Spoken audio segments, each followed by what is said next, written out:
ভুট্টা চাষ একটা অর্থকরী ফসল। এইটিকে ঠিকমতো করতে পারলে প্রচুর মুনাফা পাওয়া যায়। নদিয়া ডিস্ট্রিক্টে চাষিরা এটাকে ব্যাপকভাবে চাষাবাদ করে। আপনি দেখতে পেলেন ছবিতে ভুট্টা গাছগুলো কীভাবে ছোটো বড়ো হয়েছে এবং কিছু গাছ মারাও যাচ্ছে।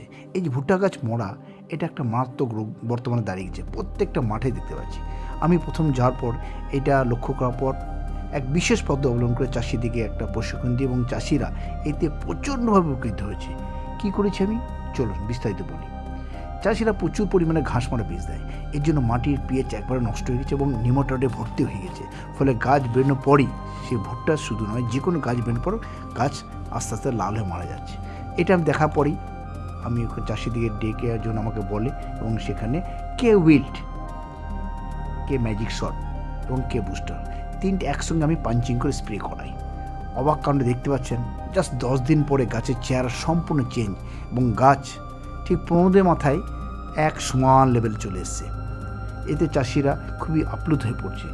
এতে কারণ কি? কারণ মাটিতে সঠিক পরিমাণে খাবার চাষিরা দিতে পারছে না। চাষিরা নাইট্রোজেনের উপর বেশি ভক্ত, সো নাইট্রোজেনটাকে প্রথমেই কমাতে হবে। চাষে ঠিকমতো ফলন পেতে হলে, ভুট্টা গাছে ফলন পেতে হলে আপনাকে 13টা যে খাবার গাছের এনপিকে, তার সঙ্গে 8টা অনুখাদ্য, ফলিক অ্যাসিড, সমস্ত দিতে হবে। আর সেটা আছে কে বুস্টারের মধ্যে। আর এইটা প্রয়োগ করার পর জাস্ট একবার স্প্রে, দ্বিতীয়বার স্প্রে চলছে। এটি স্প্রে করার গাছের চেহারা সম্পূর্ণ চেঞ্জ হয়ে গেছে।